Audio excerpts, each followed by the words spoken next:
본문 말씀을 가지고 내 안에서 일하시는 하나님이라는 제목으로 함께 말씀을 나누겠습니다. 하나님이 일하시는 방법은 크게 두 가지입니다.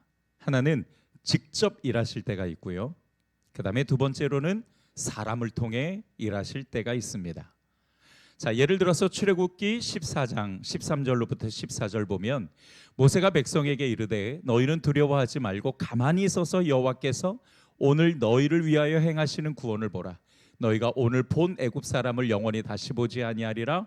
여호와께서 너희를 위하여 싸우시리니 너희는 가만히 있을지니라 라고 말씀하십니다. 이스라엘 백성에게는 가만히 있으라 하시고 하나님이 직접 싸우셔서 애굽 군대를 물리치시고 또 이스라엘을 구원하신 것이죠. 사람의 능력으로 감당할 수 없을 때, 이럴 때 하나님께서는 직접 일하시는 겁니다. 우리는 이것을 흔히 기적이라고 부르죠. 상식적이지 않는 일이 일어나는 거지만 사실 기적은 사람을 위해 일하시는 하나님의 또 다른 은혜의 모습 중 하나입니다. 두 번째로는 사람을 통해 일하시는 경우인데 사람에게 감동을 주셔서 하나님의 선하신 일을 하게 하도록 인도해 주시는 겁니다. 자, 예를 들어서 이스라엘 백성들이 바벨론의 포로로 잡혀 있을 때 페르시아의 고레스라는 왕의 마음을 감동하셔서 이스라엘을 다시 예루살렘으로 귀환하도록 하시거든요.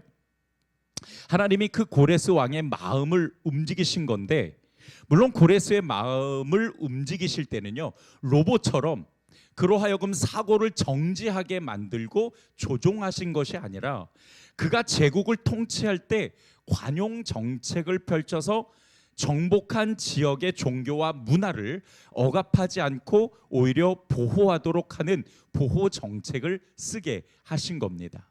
그가 이런 마인드를 가질 수 있었던 건 일찌감치 그리스 철학의 영향을 받아 종교적 관용과 정의로운 통치를 하도록 영향을 받았어요.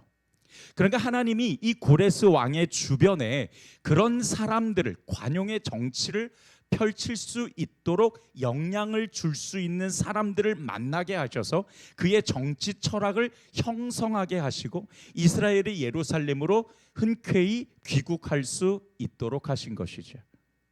하나님이 우리를 통해 일하실 때도 역시 마찬가지입니다.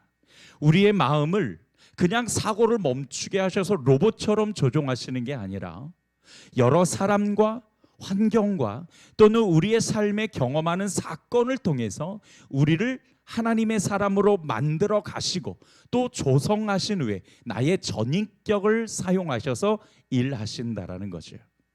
오늘 우리가 나눌 주제가 바로 이것입니다. 사람을 통해 하나님이 일하실 때 과연 그 사람을 어떻게 하나님께서 만들어 가시고 또 인도하실까 하는 겁니다. 과연 하나님은 나를 통해 일하실 때 어떤 방법으로 일하실까? 여러분 그거 궁금하지 않으세요? 저는 굉장히 궁금한데 안 궁금하신 거예요? 아니죠? 네, 궁금합니다. 사실 어떻게 하나님이 나를 통해 일하실까? 물론 우리는 또 그런 하나님의 은혜를 많은 경험을 통해 가지고 있기도 하지만 성경적으로 분명하게 말씀해 주시는 이 근거를 우리가 함께 찾아가 보려고 합니다. 자, 13절을 먼저 보죠. 우리 같이 함께 읽겠습니다. 시작. 너희 안에서 행하시는 이는 하나님이시니 자기의 기쁘신 뜻을 위하여 너희에게 소원을 두고 행하게 하시나니. 아멘. 자, 좀 더 쉽게 이해를 돕기 위해 현대인의 성경으로 다시 한번 읽어 보도록 하겠습니다. 시작. 하나님은 자기의 선한 목적에 따라 여러분이 자발적으로 행동하도록 여러분 안에서 일하십니다. 어디서 일하신다고요? 안에서. 내 안에서 나의 모든 전인격을 사용하셔서 일하시는데 그 일의 방법은 뭐냐? 자발적으로 할 수 있도록. 그래서 하나님의 목적을 이룰 수 있게 하시는 겁니다. 자, 여기서 정말 중요한 단어 두 가지를 찾아볼 수 있는데 첫 번째로는 하나님의 선하신 목적이라는 분명한 목표가 있다라는 거예요. 그 다음에 두 번째로는 자발적으로 하게 하신다라는 겁니다. 자, 이것이 우리 안에서 일하시는 하나님의 두 가지 원칙인데요. 자, 이 두 가지 원칙을 가지고 정말 내 안에서 하나님이 어떻게 일하시는지 우리가 구체적으로 함께 알아보도록 하죠. 첫 번째, 하나님이 일하실 때는 선하신 목적이 있다라는 것을 분명히 알아야 됩니다. 따라서 합시다. 하나님이 일하실 때는 선하신 목적이 있다. 즉 하나님의 목적을 위해 우리를 사용하신다는 거예요. 하나님의 뜻을 이루기 위해 사용하신다는 겁니다. 하나님이 내 안에서 역사하신다라는 걸 우리가 느낀다면 그거는 하나님의 어떠한 특별한 목적을 가지고 우리를 움직이시는 것이죠. 자, 그러나 문제가 뭔가 하면 이 목적이 사실은 완벽하게 이루어져서 내 눈앞에 나타나기 전까지는 우리가 그 목적을 분명하게 알 수 없다라는 것이 사실은 굉장히 아쉬운 부분입니다. 자, 요셉의 이야기를 예로 들어보죠. 요셉은 형들에게 애굽으로 팔려가 노예 생활을 시작했습니다. 그때 요셉이 노예로 팔려가면서 나는 이집트에서 굉장히 높은 자리를 차지할 거야 라고 기대하고 갔을까요? 절대로 그렇지 않습니다.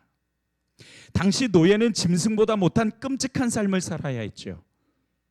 아버지의 사랑을 독차지하며 매우 편안한 생활을 했던 젊은 청년이 갑자기 노예로 팔려갔을 땐 이미 그 인생이 난 나락갔구나 이렇게 생각을 했을 겁니다. 어떤 소망도 없었을 거예요. 앞으로 내가 노예로 살아야 되는데 어떻게 살지? 그나마 좀 잘 된다 싶으면 억울한 일을 당하고 또 뭔가 좀 풀리는 것 같은데 다시 제자리로 돌아가는 그 반복된 시간 속에서 그 마음은 굉장히 힘들었을 겁니다. 그러다 인생의 극적인 전환을 경험하게 되죠. 우리 어제 성탄절 감사 예배 때 함께 말씀을 나눴던 것처럼 다른 나라에서 팔려온 노예가 갑자기 애굽의 총리가 되는 극적인 인생의 전환을 경험하게 됩니다. 아마 요셉은 그 하나님의 목적이 눈앞에 펼쳐질 때까지 자기가 총리가 된다라는 것은 조금도 예상하지 못했을 거예요. 그렇지만 그가 총리가 되고 난 다음에 왜 자신을 그렇게 연단하시고 애굽의 총리로 세우셨는지를 깨닫게 됩니다. 그 하나님의 선하신 목적을 이 요셉이 알게 돼요. 창세기 50장 20절 우리 같이 한번 읽어보겠습니다. 창세기 50장 20절. 네, 시작. 당신들은 나를 해하려 했으나 하나님은 그것을 선으로 바꾸사 오늘과 같이 많은 백성의 생명을 구원하게 하셨나니. 하나님의 선하신 목적이 뭐냐? 요셉을 통해 하나님의 백성을 생명을 구원하게 하시려는 거였습니다. 하나님의 계획이 눈앞에 펼쳐지고 나서야 그 목적을 깨닫게 된 것이죠. 하나님이 특별한 목적으로 내 안에서 역사하실 때 우리는 그 목적을 다 알 수 없어요. 과정에 있을 때는 하나님이 나를 A로 데리고 가실지 B로 가실지 C로 데리고 가실지 또 고난의 연속일지 아니면 은혜의 연속일지 아니면 평범한 길일지 우리는 정말 모릅니다. 그런데 우리가 믿음으로 순종해 가다 보면 나를 통해서 그 하나님의 선하신 목적이 완성되어 간다라는 것을 경험할 수 있게 된다라는 것이 오늘 우리에게 말씀해 주시는 메시지이죠. 마치 요셉처럼 말이죠. 여기서 필요한 게 뭐냐? 인내하고 기다리는 믿음입니다.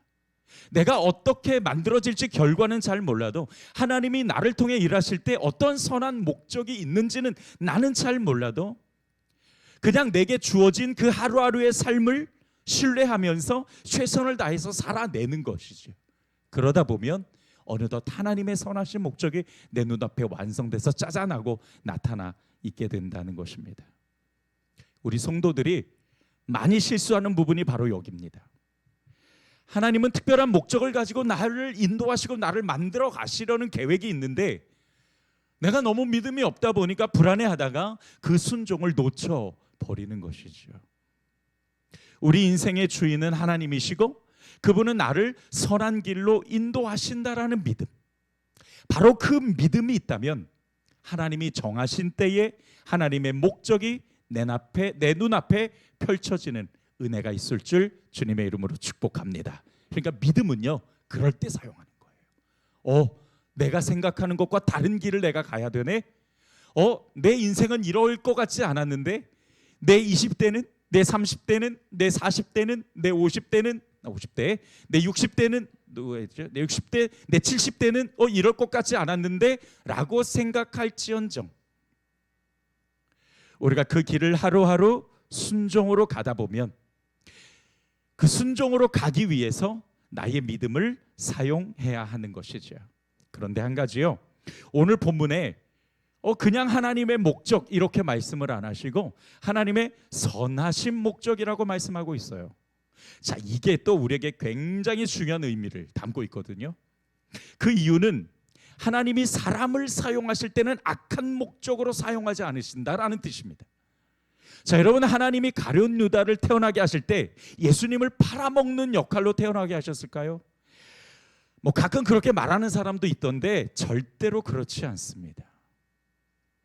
그건 오류입니다. 왜냐하면 하나님은 죄를 조성하지 않으신다라고 성경이 분명히 말씀하고 있기 때문이에요. 죄를 짓도록 우리를 유도하지 않으세요. 목사님, 선악과는요? 선악과도 마찬가지입니다. 하나님이 죄를 유도하기 위해서 또는 너 어디 잘하나 보자 그렇게 심상으로 선악과를 만드신 것이 아니에요. 그럼 어떻게 만드셨냐고요? 양육 과정에 들어오십시오. 배우실 수 있습니다. 자, 예를 들어서 출애굽기를 보면 하나님이 이스라엘 백성을 출애굽시킬 때 이 바로 왕의 마음을 강팍하게 하셔서 모세의 말을 듣지 않게 하세요. 마음을 강팍하게 하셨다라는 이 문장 때문에 하나님이 바로 왕의 마음을 막 나쁘게 만드셔가지고 모세의 말을 듣지 않고 결국 기적을 베풀게 하셨네, 이렇게 잘못 생각할 수 있어요. 근데 여기서 강팍하게 하셨다라는 이 말은 그런 뜻이 아닙니다. 하나님이 일부러 그 왕의 마음을 그렇게 만드셨다라는 것이 아니라 바로 왕이 강팍한 마음을 가질 때 그걸 그냥 놔두셨다라는 거예요.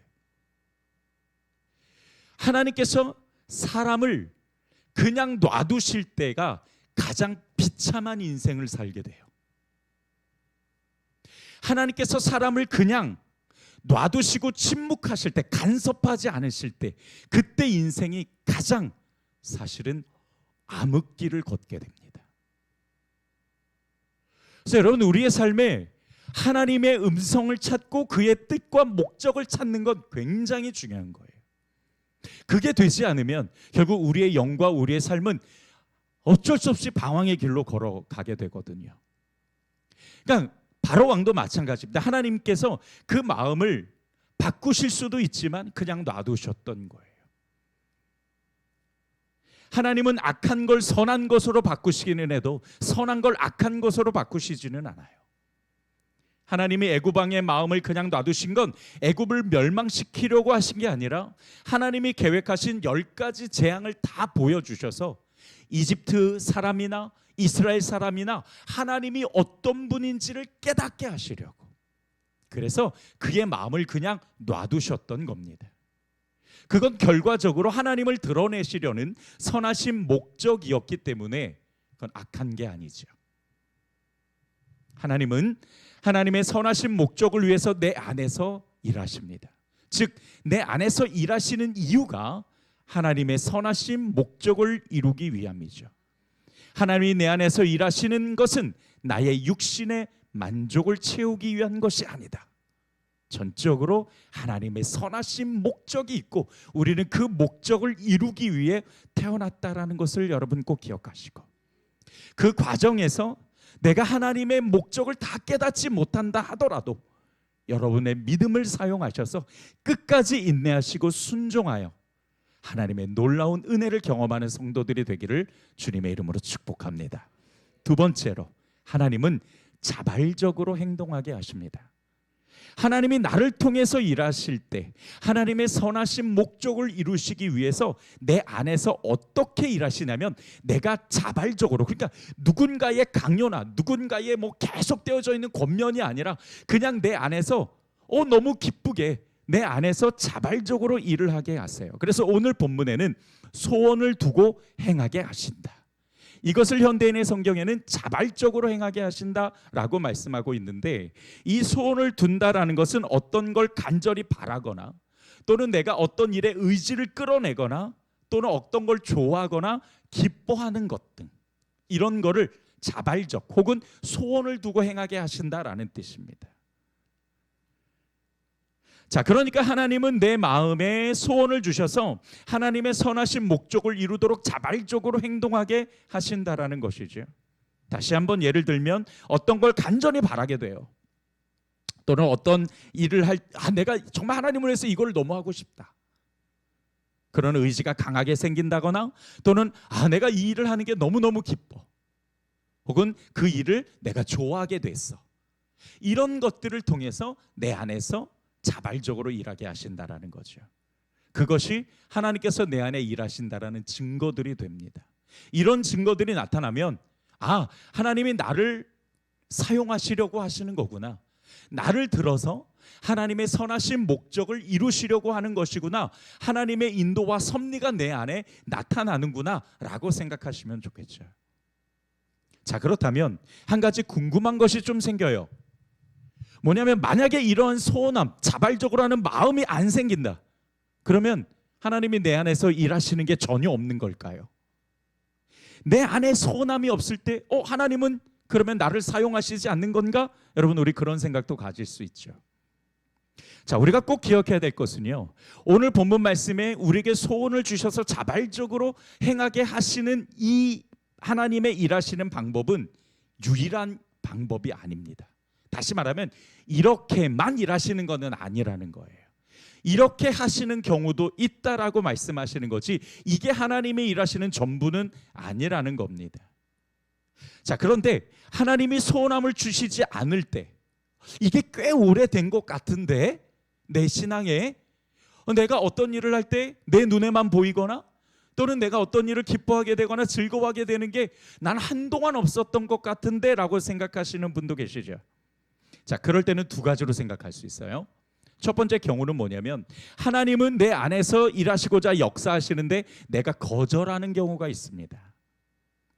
하나님께서 내 마음에 소원함을 주시는데 뭐 이런 상황들 또 저런 나의 성격상 맞지 않아서 그냥 툭 하고 끊어버리는 경우도 있죠. 물론 때로는 그런 상황에서도 강력하게 이끄실 때는 있어요. 하지만 그거는 일반적이지 않습니다. 매우 특별한 경우예요. 매우 특별한 경우이기 때문에 그렇게 하는 경우도 있지라고 생각을 하셔야지 그게 전부다라고 생각하시면 안 되겠죠. 그 다음에 두 번째, 훈련 과정일 수 있습니다. 대부분이 여기에 소속되어져요. 어떤 훈련 과정이냐? 자, 여러분, 성경은요, 우리 성도들이 어린아이와 같은 수준에서 머물러 있지 말고 장성한 분량에 이르는 그리스도까지 자라나고 성숙하라고 우리에게 말씀하십니다. 어린아이로 있을 때는요, 자발적으로 행동할 수 있도록 시시때때 이끌어줘요. 하기 싫어도 억지로 당겨서, 그걸 섭리라고 이야기하거든요. 내가 하기 싫어도 억지로 당겨서 그 자리에 갖다 놓으시고, 내가 땡깡 필 때도 데려다가 거기다 놓으시고, 이렇게 나의 어떤 의지와는 상관없이 시시때때로 이끌어 주시지만 성숙한 신앙이 되면 어느 선까지는 이끌어 주시고 나머지는 스스로 쫓아올 수 있도록 하세요. 근데 여기서 무너져요. 하나님께서, 성령님께서 나에게 어떤 신호만 딱 주세요. 이거 내가 해야 되는구나. 그리고 나서 나를 강하게 이끄시는 것이 아니라 신호 주셨으니까 이제 내가 그 신호에 순종해야 되는데 순종을 안 하게 되는 거예요. 조금 하다가 말거나 또는 아예 내가 생각도 안 해버리거나. 물론 우리가 스스로 쫓아간다고 해서 전적으로 내 힘과 능력으로 가는 것은 아니죠. 여전히 우리는 성령의 인도하심과 또 지혜와 도우심은 수시로 필요하지만 그 성숙한 수준에 맞게 생각을 주시고 인도해 주신다라는 거예요. 어린아이 수준과 성숙한 수준의 훈련은 분명히 다릅니다.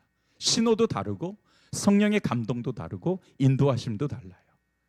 그러니까 어린아이 수준으로 있을 땐 전적으로 모든 걸 성령님께서 부모처럼 책임지시고 이끌어 주시지만 어느 정도 성숙한 신앙이 되면 성령님께서 그 수준에 맞게 어느 정도만 도우시고 인도하신다라는 거죠.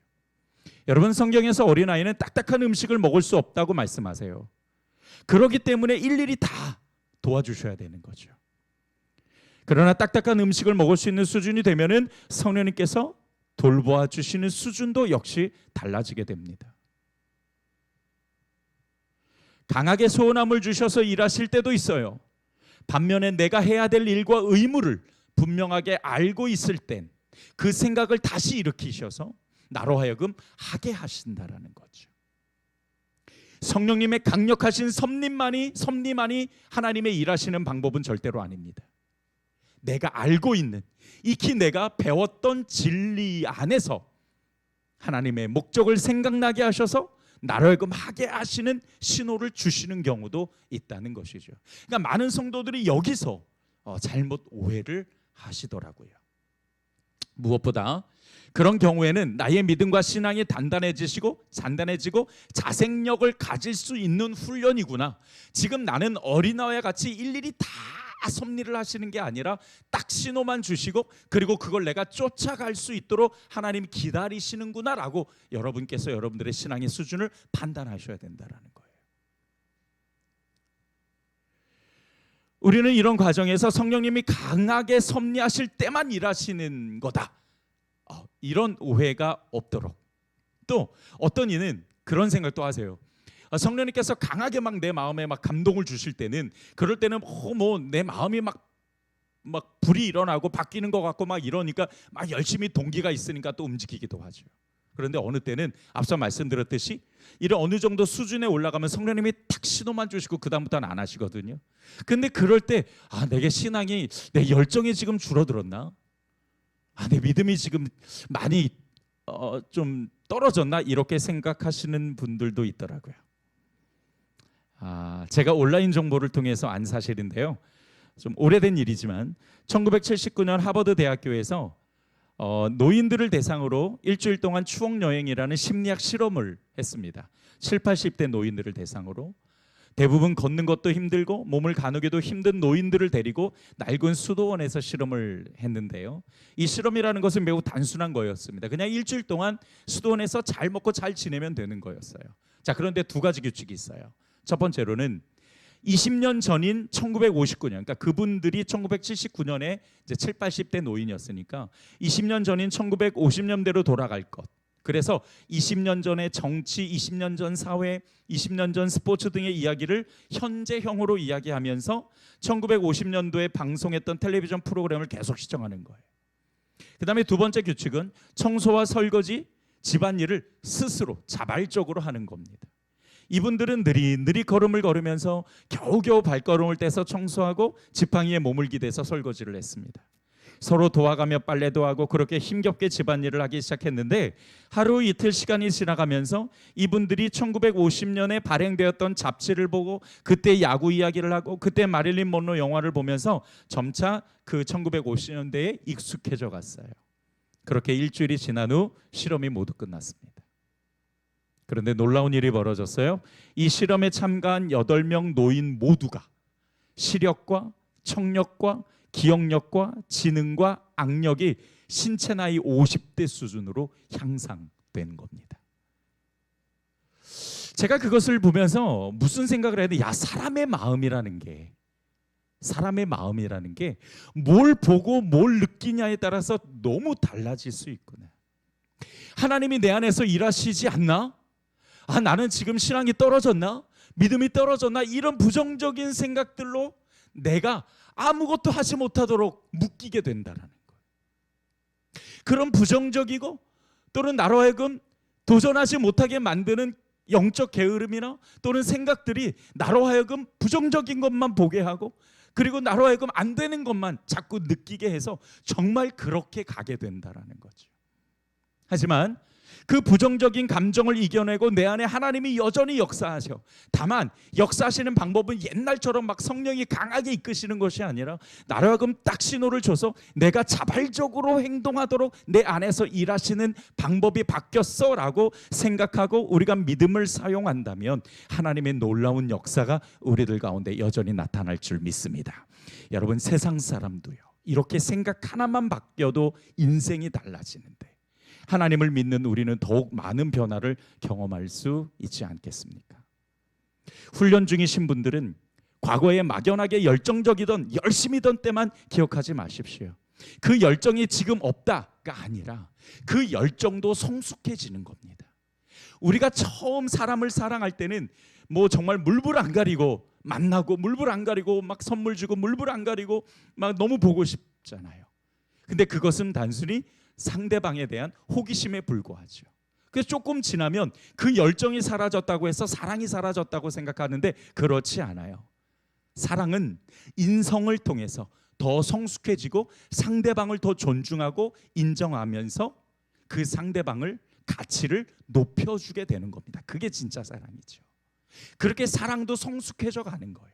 근데 마치 옛날에 처음 만났을 때 있었던 그 열정만 열정이라고 생각하는 거예요. 신앙도 마찬가지입니다. 우리가 성령에 충만하던 때에 그때 막 물불 안 가리고 열심히 했던 그때만 열심이라고 생각을 해요. 아니에요.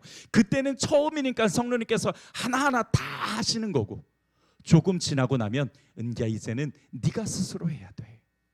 이제는 너가 스스로 자발적으로 하나님께서 너 마음에 감동을 주고 신호를 줄 때 이제 네가 스스로 움직이고 도전해야 돼 라고 말씀하신다라는 거죠. 그때 우리가 순종하게 된다면 정말로 우리의 인성뿐만 아니라 우리의 영성과 또 우리의 신앙도 믿음도 자라가면서 더 깊은, 더 넓은, 더 높은 하나님을 만날 수 있게 되는 줄 믿으시기 바랍니다. 마지막으로 오늘 본문에서는 이 모든 일을 원망과 시비가 없이 하라라고 말씀하세요. 근데 사실 오늘 이 문장은 왠지 좀 맥락에 어울리지 않는 것 같은 느낌이 들어요. 그래서 오늘 오늘 말씀을 묵상하면서 왜 이 말씀이 여기 들어갔지라고 다시 한번 생각해 보니까 원망과 시비가 없이 하라는 이 말씀은 우리가 자발적으로 하나님 앞에 헌신하고 나아갈 때에 공동체를 무너뜨리지 않는 방법을 제시해 주신 겁니다. 다시 말하면 우리가 하나님께서 우리로 하여금 자발적으로 또 하나님을 향해서 일을 할 때에 그 일이 원망과 시비가 되면 결국 공동체가 덕이 되지 못하고 무너지는 경우가 있는 거죠. 나를 자발적으로 행동하게 하시는 이는 하나님이십니다. 자, 13절을 보면 하나님은 여러분 안에서 활동하셔서 여러분으로 하여금 하나님을 기쁘시게 해드릴 것을 염원하게 하시고 실천하게 하시는 분이십니다 라고 말씀하시죠. 여러분 안에서 활동하신다. 다시 말해 모든 건 하나님의 영광을 위해서 하나님이 내 안에서 일하신다라는 거죠. 그래서 우리가 하나님의 영광을 위해서 일하는 사람들인데 서로 원망과 시비가 붙으면 어떻게 되겠어요? 이 하나님의 영광이 가려지는 것이죠. 그분의 목적이 왜곡될 수도 있는 겁니다. 자, 그렇다면 마지막으로 하나님께 영광이 된다는 게 구체적으로 어떤 모습이지? 우리에게 자발적으로 일하게 하셔서 하나님의 선하신 목적을 이루게 하셔서 영광이 된다라는 게 그게 구체적으로 어떤 거냐? 자, 그래서 이제 그 말씀이 15절로부터 16절에 나옵니다. 자, 우리 같이 한번 읽어볼까요? 시작. 그리하여 여러분은 흠이 없고 순결해져서 구부러지고 뒤틀린 세대 가운데 하나님의 흠없는 자녀가 되어야 합니다. 그리하면 여러분은 이 세상에서 별과 같이 빛날 것입니다. 생명의 말씀을 굳게 잡으십시오. 그리하면 내가 다름질한 것과 수고한 것이 헛되지 아니하여서 그리스도의 날에 내가 자랑할 수 있게. 다음에는 이 말씀을 가지고 제가 설교를 꼭 한 번을 하려고요. 사실 이게 좀 더 중요한 거거든요.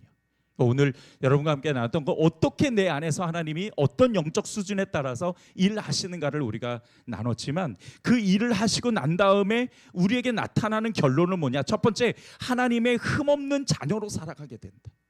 두 번째, 세상의 별과 같이 빛나는 사람이 된다. 그리고 세 번째, 말씀을 굳게 잡을 때 내가 헛되지 않고 하나님 앞에 자랑할 거리가 생긴다라는 거.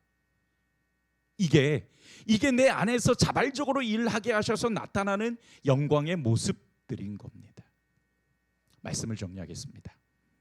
하나님은 하나님의 선하신 목적을 이루기 위해 나의 의지를 끌어내시고 소망하게 하시고 좋아하고 기뻐하게 하셔서 자발적으로 행동하게 하십니다. 중요한 것은 자발적인 거예요. 누군가의 권면이 아니고 누군가의 반복적 권면이나 누군가의 억지로 끌어당김이 아니라 하나님이 내 안에서 하게 하시는 놀라운, 그리고 좀 더 영적인 성숙함이 있는 사람은 성령님께서 그에게 신호를 주셨을 때 그 신호를 받아서 우리가 하나님 앞에 봉사든 사역이든 자발적으로 하게 된다면 우리가 이것을 통해 하나님의 선하신 목적을 이루어갈 수 있는 겁니다. 또 한 가지는 여러분이 누군가 봉사할 때 그 봉사에 시비를 걸거나 또는 뒤에서 수근수근하지 마십시오. 이거는 하나님의 선하신 목적을 막는 겁니다. 우리에게 하나도 도움이 되지 않아요. 하나님이 그를 통해서 어떻게 일하실지 우리가 어떻게 알아요? 내가 볼 때는 참 저렇게 해서 뭐가 될까? 이게 이 방법보다 이게 더 좋은데? A보다 B가 더 좋은데? A보다 C가 더 좋은데? 그렇게 생각할 수 있지만 하나님께서 그 사람의 모든 전인격을 사용하셔서 하게 하시는 거라면 내 생각과 다르더라도 우리가 그것을 인정하고 격려하고 또 우리가 그것을 위해서 기도해 줘야 된다는 거죠. 그걸 가지고 시비를 걸고 그걸 가지고 원망할 이유가 하나도 없다는 거예요. 하나님이 우리로 하여금 하게 하실 때는 전적인 하나님의 영광을 위해서 하게 하시는데 우리가 그것을 막는 사람이 되어서는 안 되겠죠. 소원을 주셔서 일하게 하시는 하나님을 맡게 되는 거니까. 그러면 여러분 어떤 일이든 교회에선 원망과 시비로 해서는 안 됩니다. 꼭 기억하셔서 하나님이 내 안에서 역사하셔서 하나님의 선하신 목적을 이루게 하시는 그 하나님께 여러분 순종하시고 더 큰 하나님의 역사를 이루는 2026년도 우리 사랑하는 순복음 세안교회가 되기를 주님의 이름으로 축복합니다. 기도하겠습니다. 좋으신 아버지 하나님, 오늘 말씀을 통해서 정말 중요한 메시지를 저희들이 함께 들었습니다. 하나님께서 나에게 어떻게 내 안에서 일하시는가, 또 우리 모든 성도들 각자 그 영적 수준에 맞게 하나님이 어떻게 일하시는가를 우리가 함께 나누고 더 나아가서 정말 이 모든 일들이 하나님의 영광이 될 수 있도록 원망과 시비가 아니라 정말 하나님께서 그 사람을 통해서 일하실 때 내가 생각할 때는 B 방법이 낫다 할지라도 하나님이 그를 통해서 A 방법을 하게 하신다면 우리가 그거에 대해서 시비를 걸고 뒤에서 수근수근될 이유가 없습니다. 하나님이 하시는데 내가 뭐라고 거기에다 대고 이야기를 하겠습니까? 이제는 우리 순복음 새함교회 모든 성도들의 성숙한 믿음을 가져서 정말로 하나님께서 누군가를 통해서 일하실 때에 우리가 그것을 오히려 칭찬하고 격려하면서 우리가 박수 쳐줄 수 있는 우리 성숙한 성도들이 될 수 있도록 인도하여 주시옵소서. 하나님은 반드시 우리를 통해 일하실 겁니다. 그럴 때 우리가 정말 순종하고 하나님의 뜻을 이뤄가는 성도들이 될 수 있기를 원하며 감사드리고 예수님의 이름으로 기도드렸습니다. 아멘.